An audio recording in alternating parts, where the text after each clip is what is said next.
kinumpirma daw ni Vice President Sara Duterte na pinagbawalan na nga si Hanilet Abansenya, ang common law partner ni dating Pangulong Rodrigo Duterte, na bisitahin ang dating Pangulo sa ICC. O hingi po tayo ng update mula kay Bril Montalvo. Hi, Bril!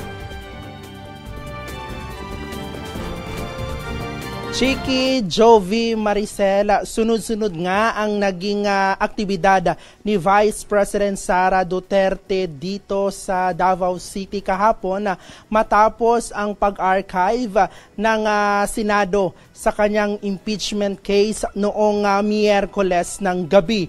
At kahapon nga ay nag-attend ito sa isang Thanksgiving Mass in celebration sa Karayawan Festival dito sa lungsod ngayong buwan. At matapos nga ang misa ay nagpaunlak ng isang ambush interview si Vice President Sara Duterte at isa nga sa natanong sa kanya kung kumusta na ang kanyang ama doon nga sa detention facility ng International Criminal Court sa The Hague sa Netherlands.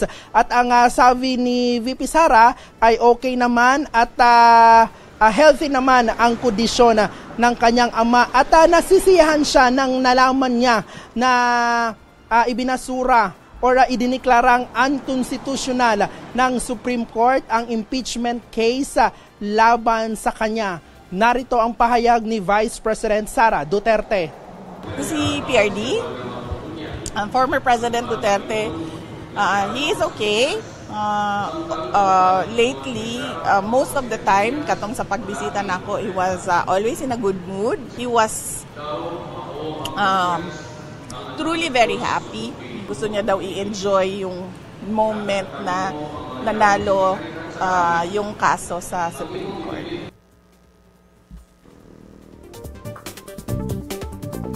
Tungkol naman sa naging pahayag ni Senator Alan Peter Cayetano na kung gusto nilang aalisin sa pwesto si Vice President Sara Duterte ay tatalunin na lang nila ito sa 2028 presidential elections para naman sa mga kritiko ng ni Vice President Sara Duterte. Narito ang komento dyan ni VP. Na sila kaugalingon po nila na mga stand and opinion, and we should respect each manifestation and stand sa ato ang mga senators. Tungkol naman sa pag-alis umano ni Vice President Sara Duterte ngayong araw nga sana, August 8, patungo sa Kuwait para kausapin ang mga Filipino community roon hinggil sa kanyang travel authority kasi nga wala daw siyang travel authority at lumabas umano siya ng bansa papuntang Kuwait. Narito naman ang pahayag dyan ni VP Sara. Natin na unfavorable sa administration ang decision ng Senate of the Philippines. So, gumawa na naman sila ng kwento na umalis ako ng bansa ng walang travel authority para doon na naman matutok yung attention ng mga tao and matuloy na naman yung lagi nilang paninira sa akin. Ang sinasabi ko nga, ang tawag dyan is political scapegoating. Kinumpirma din ni Vice President Sara Duterte na sinuspinde ang common law wife ni dating Pangulong Rodrigo Duterte na si Hanilet Abansenya sa pagbisita sa kanya sa loob ng detention facility sa ICC sa The Hague, Netherlands. At ang sabi nga ni VP Sara ay alam niya na sinuspinde ito ngang si Hanilet pero hindi niya alam kung ano ang rason nito. Narito ang pahayag ni Vice President Sara Duterte. Ang alam ko lang ay merong order galing sa ICC na ipinagbabawal, kinancel. Merong order na kinancel lahat ng kanyang pagbisita. Hindi ko alam kung ano ang rason dahil hindi pinakita sa amin yung papel kung ano yung rason ng pagbabawal ng pagbisita ni Ms. Hanilet Abansenya.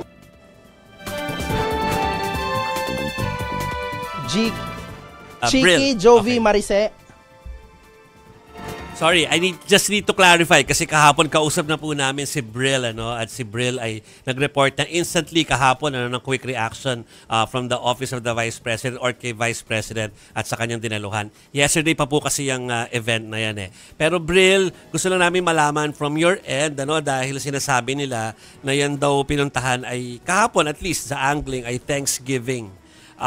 Pero ngayon, it's a festival. So for clarification purposes, para hindi naliligaw ang taong bayan sa pagtingin. Kasi ibang implication pag sinabing nag-Thanksgiving after that results at the Senate, diba? So para mas malinaw lang sa taong bayan. Ang dinaluhan nga ni Vice President Sara Duterte sa kanyang mga aktibidad kahapon dito sa lungsod isa in celebration sa Kadayawan Festival dito sa lungsod ngayong buwan at nagkaroon nga siya ng Thanksgiving lunch at Thanksgiving Mass pagdating ng hapon. Okay. Jovi. So, linaw pa ulit. Ngayon kasi sa video mo, naka-blue siya eh. Kahapon dun sa picture na pinakita natin na nakangiti siya, naka-green siya eh. So, magkahiwalay ibang event yun para lang hindi nililigaw yung taong bayan sa pag-interpret dun sa mga kilos po ni Vice President. Yes, Jiggy, tungkol naman sa damit ni VP Sara kahapon, noong Thanksgiving lunch doon nga sa Bahagda, sa isang restaurant dito sa Davao City ay nakasuot ng kulay berde or green si Vice President Sara Duterte kung saan kasama niyang nananghalian ang kanyang legal team at maging mga petitioners doon nga sa pagbasura sa kanyang impeachment case sa Supreme Court. At pagdating naman ng hapon, alas 4 ng hapon, nagsuot na naman siya ng asul or blue na damit sa pagpunta niya sa Thanksgiving Mass in celebration sa Kadayawan Festival. Kadayawan, hindi impeachment. Hindi impeachment. Pero sorry to be fair. pagkaklaro lang, Brill. So as we speak, nasan si VP Sara? Alam nyo, kagabi matapos ang kanyang sunod-sunod na event dito nga sa Davao City ay lumipad siya papunta ng Maynila. Dito na siya. Okay. Thank you, Brill. Thank you for always Salamat, updating. Brill. Happy weekend sa'yo. Brill. Okay. Andito na pala sa Manila si VP Sara. At least si Brill alam lagi kung nasan si VP Sara. At nai-inform niya tayo. Oo. Okay. Hindi na ako nag-follow up na tanong tungkol doon sa Dahig eh. Pero kasi kung ICC na pala, parang lumalabas pala, hindi si Attorney Kaufman. Oo. Ang bawal Ang na nagbawal. pumasok kasi decision pala yun ng... ang impression ni Mrs. Honelet. Oo nga. Miss Honelet, na ito'y galing sa legal team ng dating Pangulo. So lumalabas ngayon, base sa sinabi ng Vice Presidente, ay ito'y in-enforce lang ni Attorney Kaufman dahil utos ng ICC. Yes.